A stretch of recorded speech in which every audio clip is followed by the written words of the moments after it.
ইয়াকুব নবী আলাইহিস সালাম তিনি জানেন না হযরত ইউসুফ নবীর বোন নয় বাবা ফুফু মা। আমরা অনেকেই বাপ যে বিটি মা বলে থাকি। হযরত ইউসুফের বাপ যে ফুফু মা, তার কোমরে বাপ যে একটা বিছা ছিল। আজ থেকে বাপ যে আপনার প্রায় 20 থেকে 30 বছর আগেকার মা বোনেরা বেশি বাপজি বিছা বাপজি ব্যবহার করত। যারা বয়স্ক লোক তারা সকলেই জানে। এখনকার বাপজি 7-8 বছর 10 বছরের ছেলেদেরকে যদি বিছা কি বলা হয় তো তারা বুঝতে পারবে না। অনেক জিনিস বাপজি আগেকার ব্যবহার করা জিনিসগুলো বাপজি অনেকেই আপনার চিনতে পারবে না। আগেকার মেয়েরা বাপজি কাপড় পরার পরে শাড়ির ওপর দিয়ে তারা কোমরে একটু পেছন দিকে 2 আঙ্গুল চাটা, কেউ 1 আঙ্গুল চাটা, চাঁদির বিছা করে বাপজি কোমরে ঝুলে রাখতো, খেতে মেয়েদেরকে আকর্ষণ লাগতো, ভালো লাগতো। এখন আর ওগুলো করছে না। এখন ডাইরেক্ট বাপজি আপনার আমাদের মা বোনেরা এখন বেশিরভাগ তারা ডাইরেক্ট পেটকে বাপজি দেখে দিয়ে তারা আকর্ষণ করছে ছেলেদেরকে। এখন আর বাপজি ওগুলোর দরকার হচ্ছে না। আর আজ থেকে বাপজি বহু আপনার 50 বছর বলে 30-100 বছর আগেকার মা বোনেরা তারা গায়ে হাতে ভালো করে কাপড় দেওয়ার পরে অপরও গহেনাগুলো পড়তো। তো হযরত ইউসুফ নবী আলাইহিস সালাম উনি রাত্রিবেলা শুয়ে আছে ফুপুমার বাড়িতে। ওনার চোখে এত ঘুম ছিল। হযরত ইউসুফ নবী আলাইহিস সালাম তিনি জানেন না মানুষের ঘুম অনেক রকমের আছে। এক একটা মানুষ মশার মতো নাক ডেকে ঘুমায় ভাই। ওকে জাহাতে বলবেন এই ভাই তোর লেগে পাশের ঘরে আমি ঘুমাতে পারছি না। সে বা উঠে বললো কই লাগ ডেকেছি, শুধু আমাকে মিথ্যা কথা বলো। আবার অনেকে এখন তো মোবাইলের যুগ, এখন রেকর্ডিং করে শোনাইছে। আবার কিছু মানুষ আছে এত ঘুমায় যাকে তুইলে বাপজি এই ঘর থেকে পাশের ঘরে নিয়ে যাকে হাঁটিয়ে নিয়ে গেছে ঘুমের ঘরে। ও হাঁটতে হাঁটতে যাকে শুয়ে দিয়েছে, সকালবেলায় ঘুম থেকে উঠে বলছে আমি এই ঘরে কি করে আসলে। তাহলে এত ঘুম। আবার একটা মানুষের ঘুম আছে নাকের গুড়িতে বাপজি কানের গুড়িতে একটু মশা ভু করলে ঘুমে গে যায়। অনেকের পাতলা ঘুম থাকে। ইউসুফের ঘুমটা খুব ভারী ছিল।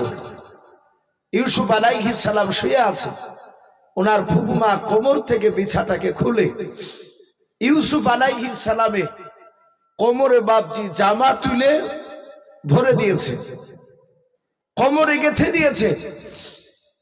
ইউসুফ জানে না সেদিনই বাপজি পালি পড়েছে ওর আব্বার বাড়িতে যাওয়া। সকালবেলায় ইউসুফ নবীর ফুফুমা বাড়িতে দিয়ে আসে। ইয়াকুব নবী চরম আনন্দ। 1 সপ্তাহ পর তার কলিজার টুকরা ছেলেকে বাড়িতে পেয়েছে। হযরত ইউসুফের ফুফুমা সে কিছুক্ষণ ধরে বাপজি বাড়িতে থাকার পরে হাওমা করে কাঁদতে কাঁদতে আবার নিজের ভাইয়ের বাড়িতে যাচ্ছে, ইয়াকুব নবীর বাড়িতে। ইয়াকুব নবী ডাক দিয়ে বলেছিল বল তুমি কেন কান্না করেছো, বলো কি হয়েছে বলাও। ইউসুফের ফুফুমা হাওমা করে কান্না করতে করতে বলেছিল ভাই আমার সর্বনাশ হয়ে গেছে। বলে কি এমন কি ক্ষতি হয়েছে বলো বল।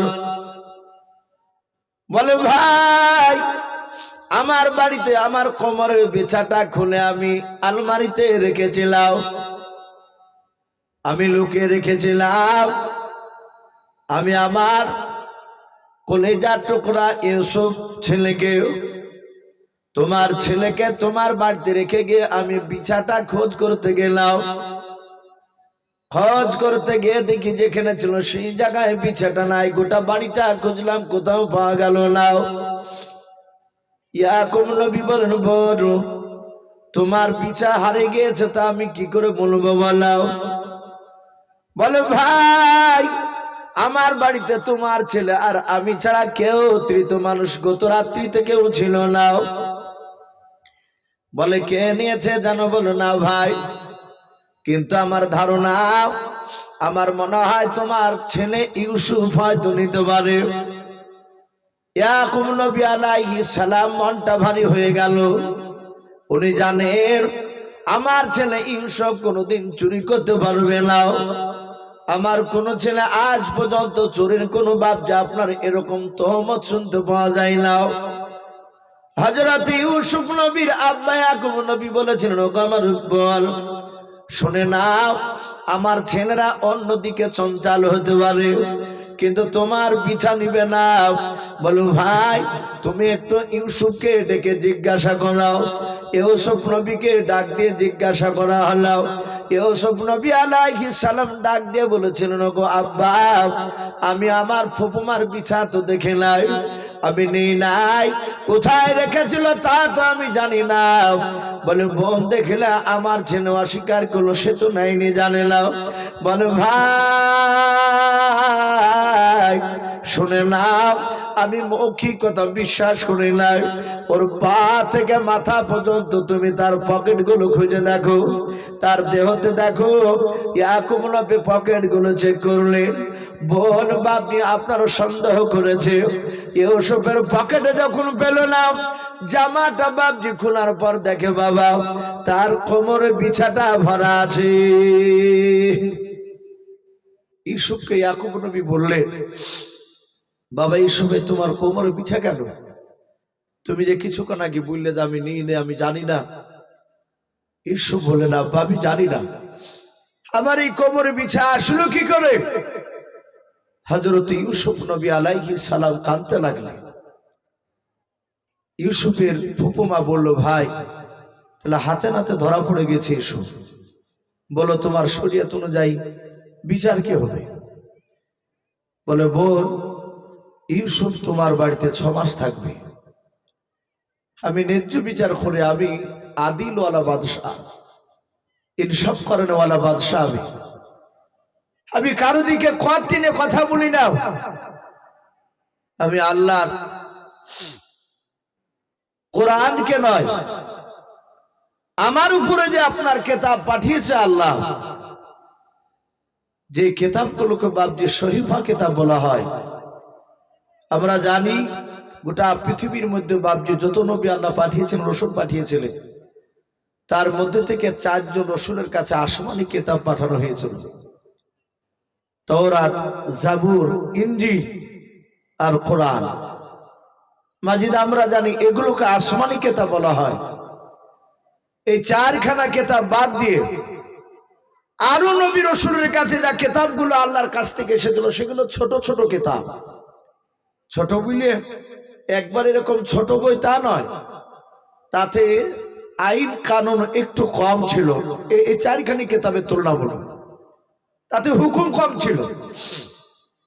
কোরআনে অনেক বিধান, অন্যান্য বিধানে দেখা গেছে হয়তো কারো 70টা 80টা, কারো 10টা, কারো 3টা, এইভাবে বাপজি তাদের উপর ওই ধরনের আইন ছিল। তাই সেই কিতাবগুলোকে বাপজি সহিফা কিতাব বলা হয়। হযরত ইয়াকুব নবী বলে নিয়ে চলে যাও। আর একটা হুকুম ছিল সে সময়, যে বাড়ির মালিক সে যদি মরে যেত 6 মাস না পূজার আগে, 2 মাস থাকার পর বাড়ির মালিক মরে গেলে চোর সেখান থেকে খালাস পেয়ে যেত। তার যে বাপজি আপনার দিনগুলো ছিল ধার্য করা যে 6 মাস, সে তখন আর 6 মাস তাকে থাকতে হতো না। ইউসুফ বাপজি থাকতে লাগলে মাস 2 ইউসুফ নবী তার ফুপুর বাড়িতে থাকার অবস্থাতেই ইউসুফের ফুপুমা তিনি ইন্তেকাল করলেন। পড়ুন ইন্না লিল্লাহি ওয়া ইন্না ইলাইহি রাজিউন। ইউসুফ আলাইহিস সালাম উনি বাপজি আপনার ইয়াকুব নবীর কাছে এসে থাকতে লাগলেন। আমরা জানি ইয়াকুব নবী আলাইহিস সালামকে ইউসুফের কাছ থেকে নয়, ইয়াকুব নবীর কাছ থেকে ইউসুফকে অনেক দূরে সরিয়ে দেওয়া হয়েছিল। কেন? এখানে বাপজি দুটো বাপজি রেওয়াত এসেছে। দুটো কারণের মধ্যে থেকে একটা কারণ তুলে ধরেছে আল্লামা কামালউদ্দিন দামির রহমাতুল্লাহ আলাইহি। ইউসুফের বয়স তখন বাপজি মোটামুটি 5-6 বছর মতো। কি বলেছেন? ওই 4-4.5 বছরের ওপর। এক কথা ছোট বাচ্চা ছিল। রাত্রিবেলা ইয়াকুব নবীর ঘরে শুয়ে আছে। হযরত ইয়াকুব নবী আলাইহিস সালামের জামানায় আমাদের মতো বাপজি 5 ওয়াক্ত নামাজ তাদের ওপরে ফরজ ছিল না। ছিল? কথা বলুন। কোন নবীর উপরে বাপজি 5 ওয়াক্ত নামাজ ফরজ ছিল না। এই 5 ওয়াক্ত নামাজ ফরজ হয়েছে আপনার আমার নবী মুহাম্মদ সাল্লাল্লাহু আলাইহি ওয়াসাল্লামের জামানায়, এবং নবী মেরাজে গিয়েছিলেন সেই দিনকা, ওখান থেকে আসার পর থেকে শুরু হয়ে গেছে। কিন্তু অন্যান্য নবী জামানায় নামাজ ছিল, একবারই ছিল না, এটা অস্বীকার বাপজি করা যাবে না। অনেক ইউটিউবে বাপজি এক শ্রেণীর আলেম তারা ডাইরেক্ট অস্বীকার করছে যে অন্যান্য নবীদের জামানায় কোনো নামাজ ছিল না। এটা অস্বীকার করা যাবে না, ছিল। কারো জামানায় 2 রাকাত, কারো জামানায় 3 রাকাত, কারো জামানায় বাপজি আপনার বলা হয়েছে নফল ইবাদত ছিল, ওটাই গুরুত্ব ছিল সে সময়।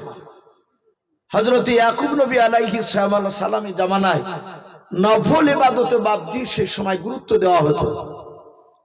এখন তো আমাদের ঘরে ছেলেরা বাপজি আপনার নফল ইবাদত তো বাপজি করছেই না। মসজিদে দেখা যাচ্ছে ফরজ নামাজের পরে 3 রকমের বাপজি মুসল্লি দেখতে পাওয়া যায়। ফরজ পড়ে এক শ্রেণীর মুসল্লি বেরিয়ে চলে যায়, তারা বলে সুন্নাত নফলের অত গুরুত্ব নাই, আরবের লোকেরাই তো সুন্নাত নাত পড়ে না। আরবের সাথে তুলনা করে দিল। আরবের লোকের সাথে আমাদের তুলনা করা যাবে ভাই? কথা বলে। আরবের লোকেরা এত ভাগ্যবান, ওখানে কাবা শরীফ তাদের চোখের সামনে সে দেখতে পায় দিলে। তারা কাবা শরীফে 1 রাকাত যদি নামাজ পড়ে, প্রায় এতে 3 থেকে 4টি রাওয়াত এসেছে। একজন এত বলছেন যে প্রায় 70 লক্ষ নাকি 1 রাকাতে পাওয়া যায়। বলুন আলহামদুলিল্লাহ। আচ্ছা বলেন, আপনি আমি যদি গ্রামের মসজিদে যদি 1 রাকাত নামাজ পড়ি, কটা নাকি পাওয়া যায়? 27টি। শুধু টোটাল 27টি নাকি, 100টাও নয়। তাহলে ওই লোকরা যদি 1 রাকাত নামাজ পড়ে ফরজ, এখানে আপনার ওর 1 রাকাত সমতুল্য নেকি করতে গেলে আমার মনে হয় না যে আপনি 1 মাস লাগাতার নামাজ পড়ে ওদের সমান হবে। বাড়িতে যদি 1 রাকাত নামাজ পড়ে নামাজ হয়ে যাবে, কিন্তু বাড়িতে রাকাত পিছু 1টা করে নেকি পাবেন, 1টা। তাহলে বাপজি আমাদের ওদের সাথে তুলনা করা যাবে না। আর এক শ্রেণী দেখা যাচ্ছে সুন্নাত পড়ছে, নফল পড়ছে না। বাপজি আমার সোনা লালেরা, আমি অনুরোধ করবো আমাদের যে ঈমান, আমরা দুর্বল ঈমান। এখন আমাদের হাঁটতে বসতে চলতে সব জায়গাতে গুনাহ হয়ে যাচ্ছে। মানুষের সাথে ভালো করে কথা বলতে বলতে গুনাহ হয়ে যাচ্ছে। চট করে রেগে গিয়ে বাপজি এমন কথা বলছে, বলো ভাই এখনই বন্ধুর মতন গল্প করছিলে, আবার মন ভারী করে গালি দিতে দিতে চলে গেল। ঈমান দুর্বল আমাদের সব নামাজি বাপজি গুরুত্ব দেওয়া দরকার। হযরত ইয়াকুব নবী আলাইহিস সালাম উনি রাত্রিবেলায় নফল ইবাদতে দাঁড়িয়ে আছে। হঠাৎ করে দেখলেন বাবা ইউসুফ নবী আলাইহিস সালাম ঘুমের ঘরে তিনি নাক ডাকতে লাগলেন, নাকে আওয়াজ করতে লাগলেন। হযরত ইউসুফ নবী আলাইহিস সালাম তিনি ঘুমিয়ে আছেন। বাবা ইয়াকুব নবী আলাইহিস সালাম মনে মনে চিন্তা করলেন, আল্লাহ আমার ছেলে ইউসুফ কেন আজকে নাকে আওয়াজ করেছে, নাকে তো আওয়াজ করে নাই। উনি নামাজের মধ্যে বাপজি ছিলেন, ইবাদতের মধ্যে। সালাম না ফিরে সঙ্গে সঙ্গে নিজের ছেলের দিকে বাপজি তাকাতে লাগলেন। ইউসুফ নবী আলাইহিস সালাম আবার কিছুক্ষণ পর বাপজি নাকে আওয়াজ করা বন্ধ করে দিলেন। আবার কিছুক্ষণ পর দেখা গেল ইয়াকুব নবী আলাইহিস সালাম উনি আল্লাহর ধ্যানে আবার মগ্ন হয়ে গেলেন। আবার দ্বিতীয়বার বাপজি দেখলেন ইউসুফ জোরে জোরে যখন নাকে আওয়াজ করতে লাগলেন। ইউসুফ নবীর আব্বা সালাম না ফিরে আবার বাম দিকে বাপজি তাকে ছেলের দিকে তাকাতে শুরু করলেন। মাওলা আমার ছেলের কি হলো, ছেলে কেন নাকে কেন আওয়াজ করে? মহান রব্বুল আলামিন ইয়াকুব নবীর উপর নারাজ হয়ে বললেন, ওরে ইয়াকুব, সারা পৃথিবীর যে তুই আমাকে ভালোবেসেছিস রে ইয়াকুব, আমিও সারা পৃথিবীর যে তোমাকে ভালোবেসেছিলাম। ওরে ইয়াকুব নবী আলাইহিস সালাম, তুমি আজকে সালাম না ফিরে আমার দিকে ধ্যানে মগ্ন থাকা অবস্থায় ছেলের নাকের আওয়াজ শোনার উপর তুমি আর সালাম না ফিরে নিজের ছেলের দিকে তুমি তাকাতে লাগলে। ছেলের দিকে মহব্বত দিয়ে দিয়েছে ইবাদতের মধ্যে। আল্লাহ বললেন, এই ইয়াকুব, যে চোখ দিয়ে তুই নামাজের হালাত তোর সন্তানকে দেখলি, এই সন্তান তোর চোখের আমি আড়াল করে দেব। হযরত ইয়াকুব নবী আলাইহিস সালামের কাছ থেকে এই আড়াল করার এটা একটা বাবজি রাওয়াত, কারণ বাবজি তুলে ধরেছে আল্লামা কামালউদ্দিন দামির রহমাতুল্লাহ আলাইহি হায়াতুল হাইওয়ান বলে একটি কিতাব, সেই কিতাবে এসেছে ঘটনাটা। হযরত ইউসুফ নবী আলাইহিস সালাম উনি আস্তে আস্তে আস্তে আস্তে আস্তে বাবজি বড় হতে লাগলেন। কিতাবে লিখেছে তখন তার বয়স প্রায় মোটামুটি 10 বছর হবে। কোন কোন মুফাসসির কেরাম লিখেছেন 12 বছর, বেশিরভাগ উলামারা বলেছেন 10 বছর বয়স। হযরত ইয়াকুব নবী আলাইহিস সালাম সঙ্গে সঙ্গে বাবজি আপনার নয়, তার সন্তানদেরকে বাবজি সব আলাদা আলাদা ঘরে শুতে দিয়েছে। এমনকি ইউসুফ নবীকেও বাবজি আলাদা বিছানা করে দিয়েছে, কারণ ইউসুফ নবীর জীবনী থেকে পাওয়া যায়, আর এটা হাদিসে এসেছে, ছেলে মেয়ে আপনার 8-9 বছর হয়ে গেলে বিছানা আলাদা করতে হয়। কিন্তু আমরা এদিকে গুরুত্ব দিই না ভাই। ছেলের বয়স 12 বছর 13 বছর হয়ে যায়, 14 বছর হয়ে যায়, ছেলেকে একই বিছানা নিয়ে বাপ মা শুয়ে থাকে। বলে বেটা ছেলে বড় হয়েছে, বিটি বড় হয়েছে, বলে আমাদেরকে ছাড়া থাকতে পারে না, একা ভয় করে, ঘরে তেল কাটা দেখে ভয় করে। কিন্তু নবী বলেছেন, যদি ওই ঘরে সন্তান বড় হওয়ার পর একই বিছানা যদি বাপ মা নিয়ে শুয়ে থাকে, তাহলে সে বাড়িতে আল্লাহর তরফ থেকে লানত বর্ষিত হয়। বলুন আস্তাগফিরুল্লাহ। বদদুয়া হয়, ওখানে বরকত আসে না। আর এমনি দুনিয়ার যুক্তিতেও বাপজি বলছে, ছেলে 8-9 বছর হয়ে গেলে বিছানায় নিতে নেই। রাত্রিবেলায় সন্তান শুয়ে থাকলে বাপ মা তারা স্বামী স্ত্রীতে শুয়ে থাকবে, ওদের রাত্রিবেলায় অনেক সময় গোপনের তাদের অনেক কাজ থাকতে পারে। সন্তান জেগে থাকলে অসুবিধা, যদি তা না হয়, অনেক মানুষ দেখেন বাপজি বাল্বু না চাইলে ঘুমাতে পারে না। অনেক মানুষ বাল্বু চাইলে ঘুমায়, আবার কেউ বাপজি আলা থাকলে ঘুমাতে পারে না। এখন যদি বাল্বু যারা ঘুমায় না, বাল্বু বন্ধ করে, যে আলা না হলে ঘুম আসে না, সে ঘরে যদি বাল্বু জ্বলে, স্বামী স্ত্রী শুয়ে আছে, সন্তানও শুয়ে আছে, ছেলে হয়তো গভীর রাত্রিতে বাপজি চালা পেয়েছে, ঘুম ভাঙবে না তার কোনো মানে নাই। ছেলের ঘুম ভাঙে, আব্বা বা মা মা করে ডাকে। অনেক ছেলের শোয়া খারাপ, মেয়েদেরও শোয়া খারাপ। দেখা যায় বাপজি অনেক ছেলে সকালবেলায় উঠে কাপড় খুঁজে বেড়ায়। বাস্তব কথা বলছে, অনেক মানুষ এরকম দেখা যায়। অনেকে গিট মেরে শুয়ে থাকে, 2 পায়ের মাঝখানে গিট মারে। আর যাদের কাপড় হাঁটুর উপর উঠে যায় তাদের গিট মারাই দরকার। তা আপনার ওই কাপড় যদি উঠে যায় তাহলে তার ইজ্জতের হানি হবে।